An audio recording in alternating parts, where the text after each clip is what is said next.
That was University of Wisconsin professor Kevin Barrett, who has recently drawn criticism for plans to teach an Islamic studies course next fall that will incorporate conspiracy theories that the U.S. government was involved in the events of September 11th. Professor Barrett joins us now. Professor, can you give us the context within which you teach this? Okay, what you've just seen here is he used a nonverbal gesture with his hands and an outward motion to kind of scatter his thinking, and then swayed both of his hands over to his left shoulder, which would give the subconscious impression of being far to the left, and also kind of distracts his thinking a little bit. So that's what he's doing. That's why his hands are all over the place, and then they swing over to his left shoulder to send the subconscious message that he is an extremist, a left-winger. Okay? Can you give us the context within which you teach this? Well, yeah, sure. I'm teaching an introductory course on Islam, and I think it's really important to cover these contemporary political issues, and one of them is, of course, the so-called war on terror.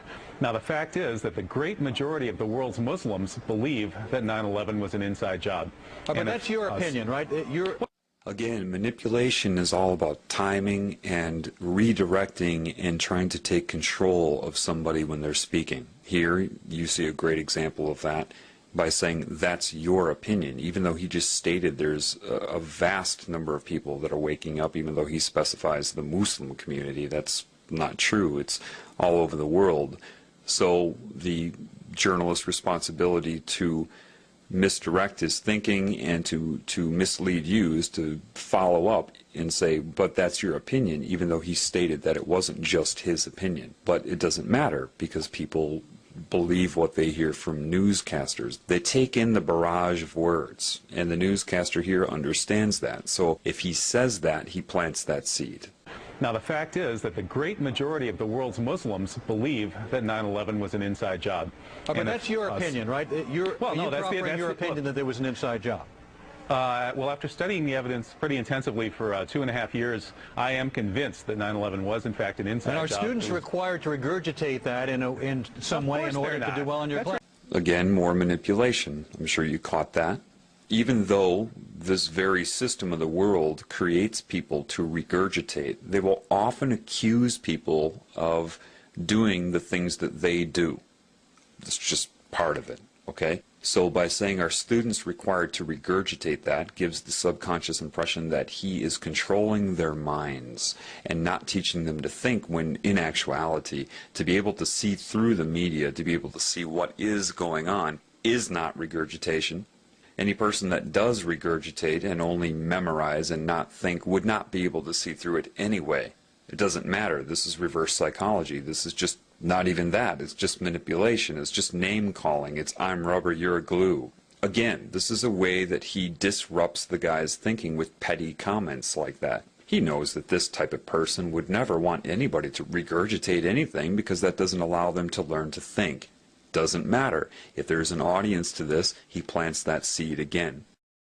Well, after studying the evidence pretty intensively for 2.5 years, I am convinced that 9/11 was, in fact, an inside job. And are students required to regurgitate that in some way in order to do well in your class? That's ridiculous. No, I'm not interested in making students regurgitate anything.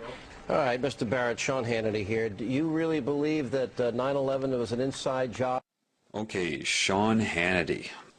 I never watched Fox News before, but within seconds of seeing this guy, you can just see that he is a snake. At least he is currently conducting himself as such.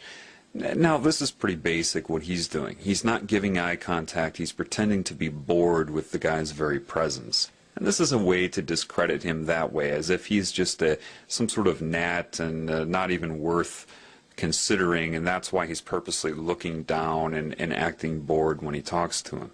Secondly, he uses the word believe. Do you really believe? To believe is not to know, and that's why he's stressing that. And again, you're going to start to see extreme manipulation from this Mr. Hannity. All right, Mr. Barrett, Sean Hannity here. Do you really believe that 9/11 was an inside job, not just 9/11, but Madrid and Bali and the Zarqawi operation? Well, you know, actually... hang on a second. Yeah, okay. All right, so what he does is he tries to take control of this conversation right away. He insinuates something, and the professor was smart enough to catch what he was saying, and then when he tried to respond to that, he interrupts him to take control. Now, notice, and I'll point this out in a little bit, when he puts his hand up in the OK sign, you're about to learn what that really means and what they use it for. But for now, just understand that that's how they'll do it. They'll insult you while they speak and try to continue speaking before you can actually reply to it. And therefore, it makes the professor look nuts. You know what I mean? Because if people don't catch this neuro-linguistic programming, if they don't catch the manipulation, which is comprises the majority of the audience anyway, nevertheless, if they don't catch it, then he can do that. He can take those cheap shots, and when the professor tries to correct those, then he interrupts him, says, hey, hold on, and then tries to make him look rude for interrupting and take control over him and disrupt his thinking at the same time. Well, actually... hang on a second. Do you believe personally that these are inside jobs, yes or no? It's not quite that simple.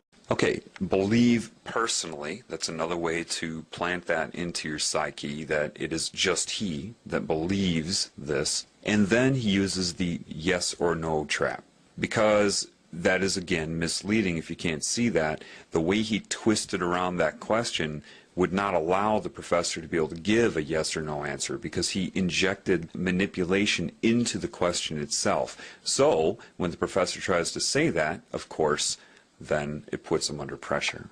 The professor is smart enough to catch that, and it isn't that simple, and he understands. The professor knew, of course, what I'm telling you right now. However, time is ticking. He only has so much time on the air, and their job is to disrupt his thinking as much as possible and make as many hidden accusations as they can and as many subconscious embeds into how to perceive the professor as they can in the short amount of time that he's on the air, and that's their only job, is to discredit and disrupt. Okay? But he did catch it. Now he has to respond to that rather than being able to say anything that matters. And that's what they do. Another good person at this is Stephen Colbert. If you watch Stephen Colbert with any of his interviews, his whole job is to discredit and disrupt. That's what he does, and you keep it moving. It's very, very petty, but these are the people that you allow to run you, okay? So know that, and that's what's going on right here. Yes or no? It's not quite that simple. I do know, I don't believe, I know that 9/11 was an inside job. Professor Stephen Jones has found residue of thermate on the steel samples from the World Trade Center. We now know that it was taken down in a controlled demolition. All right, so you believe that the buildings came down in a controlled demolition? Okay, so the professor did a really good job of identifying his manipulation by saying, I don't believe, I know. And because he was starting to get through that, Hannity interrupts him and says, I don't have a lot of time. Well, wait a minute, you just asked him a question, and now he's able to break through your manipulation, and suddenly you don't have a lot of time for the very answer to the question that you just asked. The next thing you see, he asks him, what evidence does he have? And he interrupted him giving the evidence to ask him what evidence he has. Why? Of course, he's not interested in hearing the evidence or anybody else hearing it. He's interested in interrupting him and planting another embed into the psyche that what he happens to be saying right now is somehow not evidence. It's all misdirection of focus, redirection of focus, disrupting, interrupting, gaining control, and, it's this very petty, they rely on these petty techniques. Now, at the end of this, he does something that a lot of you probably aren't aware of. He does a hand gesture. He takes both of his hands and he puts them up in front of his head and then pulls them down. And he pretends he's talking about the buildings falling down. What that is I don't know what they would term it. I'm just intuitive. I'm perceptive. I can see what they're doing. That's sorcery. Sorcery is just anything that is used to circumvent the conscious mind, to control the mind. That gesture is designed to take away his zest, his focus, his power. By bringing his hands down like that, he's trying to subconsciously take away the focus of the professor, take away his power. And that's exactly what he's doing, and that's what you're seeing, and I'll play that again for you. Inside job. Professor Stephen Jones has found residue of thermate on the steel samples from the World Trade Center. We now know that it was taken down in a controlled demolition. So you believe that the buildings came down in a controlled demolition, right? Well, I don't believe it. I've looked at the evidence, you're right, and the evidence is overwhelming. All right, the evidence is overwhelming to you because you're a conspiracy nut, but no, you know, actually, putting all that of you, aside, I ask your viewers to take... Okay. Now, in this one, I'm sure you caught the obvious part, but you probably did not catch the neuro-linguistic programming. What exactly is neuro-linguistic programming? Simply put, it's dual meaning that is speaking to the subconscious. Now, of course, he's shaping public opinion by saying, it's obvious to you because you are a conspiracy nut. Well, remember now, people are very phobic of being called anything that goes against the norm. So if you agree with him, oh, then you're a nut, and people, you know, they can't escape their own ego. So that's used to shape him. What you probably didn't catch is him saying, but, you know, putting that all aside, this is neuro-linguistic programming. Now, pay attention here.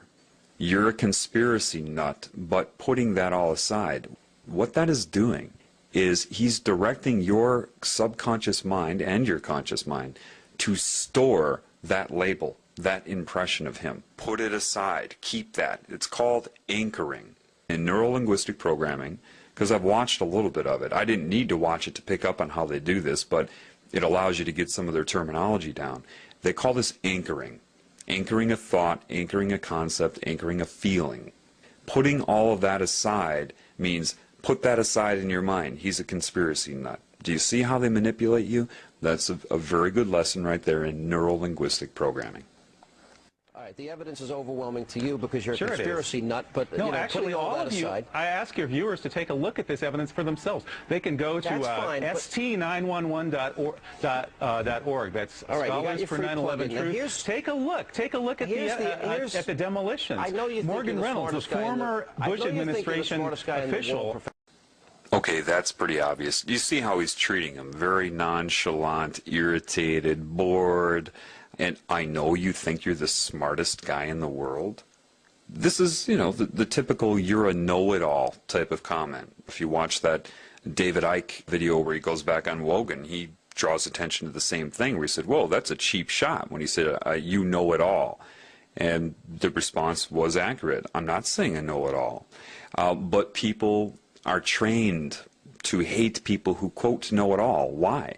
Because they want you to be dumb. That's why in society you have catchphrases that go around that people use, like, you think too much, you're too deep, you know it all. These have all become derogatory terms in this new Orwellian society. Haven't you noticed that?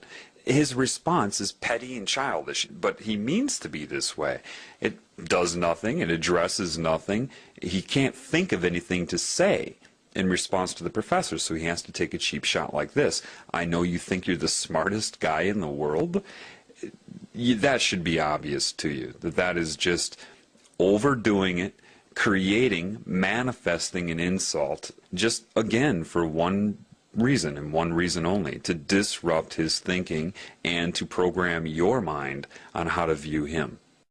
Take a look at the demolitions. I know you think Morgan Reynolds, the former Bush administration official, says that the Bush administration blew the World Trade Center to kingdom come. That's a direct quote from a member of the Bush administration itself. I know. They blew the World Trade Center to kingdom come. The Jews were told to leave. Well, we've heard a lot of these sick, bizarre theories. Okay, so suddenly he's an anti-Semite? When did that come about? I didn't hear him say anything about the Jews. What he's doing here is he's trying to link him to anti-Semitism. That's what they want to do. Now, anybody that's really trying to speak the truth in this world has no interest in focusing on a group or even an individual. What they try to focus on is the problem in general, outside of any group or individual that may be manifesting the symptoms of the problem. But again, what he's trying to do here is, in your mind, link the professor to being part of a hate group, someone that's going to target a group or an individual and make you link the terms sick and bizarre to the professor. He didn't say anything about the Jewish community. Nothing. So catch that. See how he's trying to link the professor to it. The World Trade Center to kingdom come. That's a direct quote from a member of the Bush administration itself. I know. Blew and there the were World people Trade that Center said to that the kingdom Jews come. were told to leave. Well, we've heard a lot of these sick, bizarre theories. That's and not I don't the believe same any thing. of them, but you're allowed to believe what you want, but that's not what's at hand here. Okay, now another thing, just to make you aware, again, of just how much they're programming your mind. To you, it looks like a man that said that's not the issue at hand here. You need to start learning their language. Their language is dual meaning, which goes hand in hand with neuro-linguistic programming. The issue at hand here, what he's doing is directing the professor to look at his hand. Now, why would he have the professor look at his hand? Well, if you look at his hand right now, you see it as what you've been told is the OK sign, right? Well, let's show you what it really means.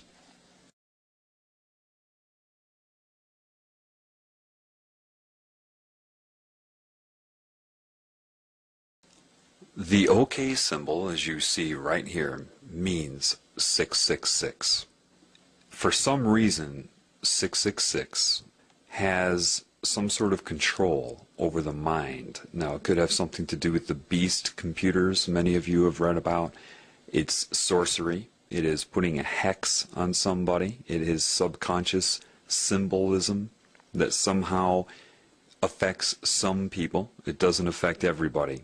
But he's using that, and he was directing the professor to look at his hand to use sorcery on him. It's not that one thing will work. They try to use as many combinations of things as they can. But that is a symbol, and it means 666, and that is why he told him to look at his hand, or the issue at hand here told his mind subconsciously to look at his hand. Do you see? And that is what just occurred there. That's not what's at hand here, meaning you are not allowed to believe what you want. And that also tells the population looking at him, because remember, he is also talking to people that are watching television. And so they are also instructed to look at his hand subconsciously or take notice of it subconsciously. And when he says you're allowed to believe what you want, but that's not what's at hand here, he's saying with the 666 rule over your mind, you are not allowed to believe what you want. And that speaks to your subconscious mind and programs people to not think. And that's what it means all around and all together. That's what just happened. Of them, but you're allowed to believe what you want, but that's not what's at hand here. The issue is whether or not you, with your bizarre theories, are the best. I think you have the bizarre theory. You think it was 19 bucks? Hang on a second. Okay, again saying his issues, his views are bizarre, right? But the reason he puts up his pinky there is because that is the weakest finger, that it would imply a small penis, not a potent man, using that in reference to him, saying that he is impotent, that he is bizarre, that he is weak, and that he is of the pinky. And that's why he chooses, of all fingers and all gestures, to speak about his theories, he puts his pinky up. And these are all subconscious sorcery methods. Again, sorcery is not some guy wearing a magician's hat. Part of sorcery is speaking to and manipulating the conscious mind from the subconscious. Well, it's a question whether or of not science. You, with your bizarre theories, are the best. I think you have the bizarre theory. You think it was 19 guys with box cutters led by a guy on dialysis in a cave in Afghanistan? That's ridiculous. Yeah. I mean, that's the craziest conspiracy theory of all of them. Mm-hmm. Okay, I wish I had the Twilight Zone music. Now, here's my next... See, all he can say is something to discredit him. I wish I had the Twilight Zone music. And then the people watching the televisions that say, yes, that must be weird. Twilight Zone music is weird. And the honest and credible news reporter is saying that about him. Okay?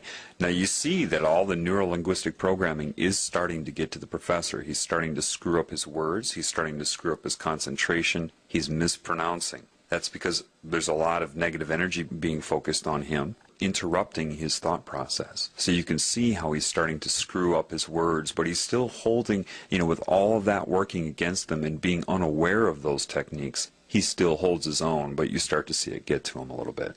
Yeah. I mean, that's the craziest conspiracy theory of all of them. Mm-hmm. Okay, I wish I had the Twilight Zone music. Now, here's my next question. The issue that is at hand here, you're entitled to have your opinion. I don't really care what you believe. But if we're talking about a captive group of students in a class... Again, making a bored face as if he's nothing. He's the pinky. He's lower than low. I really don't care what you believe. But if we're talking about a captive group of students... Okay, first he said that They implied that he wants his students to regurgitate. Now he's holding them captive, which goes hand in hand with what? Terrorism, hostages. He's subconsciously painting this professor to be what? A terrorist. So not only have they discredited him, but people are already getting in their minds that with this neuro-linguistic programming, now you understand what neuro-linguistic programming is. Neural, brain, linguistic, speech, programming the brain with speech via the subconscious. Dual meaning. I don't really care what you believe, but if we're talking about a captive group of students in a classroom, the question we've got to captive. Hang on a second. Well, they're sitting in your classroom, and you have a position of authority. I'm wondering, the question is whether or not you're the most competent to teach them. And most people think you're a nut. Now, this one should be obvious. Isn't he a person that's in a position of authority? And isn't he about as incompetent as you can get as far as love and honesty and caring about other life forms? Yet he turns it around because people believe what they hear and what they read. So if he says it first, and that's a big part of this, is trying to say things first before somebody else can say something, then it seems like they will always be on the defensive. And that's the whole point, is to keep the professor on the defensive. All right? And saying that he is detrimental to his students, when the truth is Fox News is incredibly detrimental to you, just in this short clip I'm showing you here, and people are watching this all day long. And most people think you're a nut. Most people think your views are not even worth listening to. We just had a poll here in Madison, and we found that 90% of the respondents at Channel 3000 poll said that I should be allowed to teach. Only 10% said I shouldn't. That's the question and 60%, I don't think what your views are. Agreed with me about the questions I'm raising about 9/11. 60% of the respondents. I think you're in the minority. Right to speak. I don't think this is the proper forum, though, for people that hold extremist views like yourself.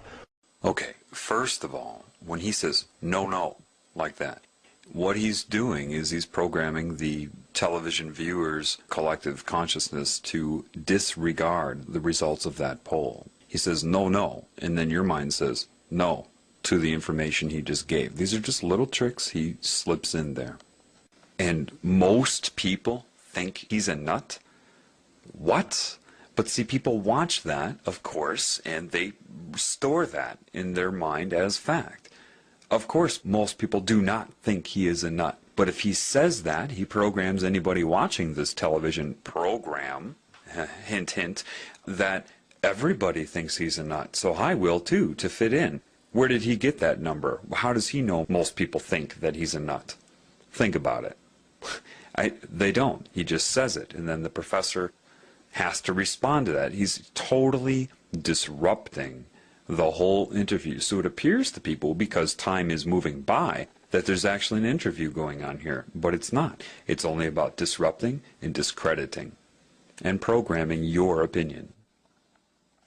Okay, first of all, I used to live in Madison, Wisconsin, and I can tell you that people did not think that he was crazy. It was the television that began to program people to think that he was crazy. Again, now, extremist views like yourself. Now, they already set the stage in your mind, or the viewer's mind, before he brought that up in the beginning, when that first reporter took his hands and whipped him over to the left side of his shoulder to subconsciously say that he's an extreme leftist. He's on the extreme left. So now they're reinforcing that, telling you to believe that he is extremist, that these are extreme things. Well, Fox is 666. Look, I mean, just look what they're doing. Look what I'm pointing out to you. Once you start to understand the dual meaning of neuro-linguistic programming, things become crystal clear to you. About the questions I'm raising about 9/11, 60% of the respondents. I think you're in the minority. Right to speak. I don't think this is the proper forum, though, for people that hold extremist views like yourself. Reasonable no, you guys people are extremists. Reasonable people. Now notice what he did there. He took his hands and he gestured them towards himself and said reasonable people while pointing to himself. Therefore, your subconscious and your conscious mind is shaped to see Sean Hannity as the reasonable person.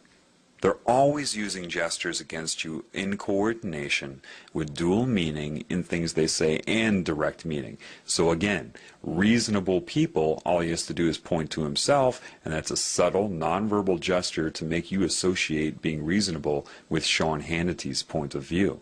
He's programming your mind. So now after you have associated being reasonable with Sean Hannity, and when he says people think, he points out or opens his hand, so you are to think. See, reasonable people, he points to himself and then opens it up to you, think. You shouldn't be allowed to teach this class. We can do a better job. People will be programmed by that. Reasonable no, you guys are extremists. Fox News is the biggest bunch of extremists on the planet. But reasonable people see you as an extremist, and I don't think you're the most appropriate guy to teach that class. My guess is, I don't think you're the most appropriate guy to be on the airwaves spewing your venom. And the professor got it right. You can see the look on his face. He says, spewing your venom. That's exactly what he's doing. The problem is that you can't get all of this out in an interview. For example, say I was on an interview like this. They would be doing all the same things to me. All I would be doing is calling attention to everything he's doing, and then he would sit there and argue with me. Nothing would ever get discussed. This is how they take advantage of people.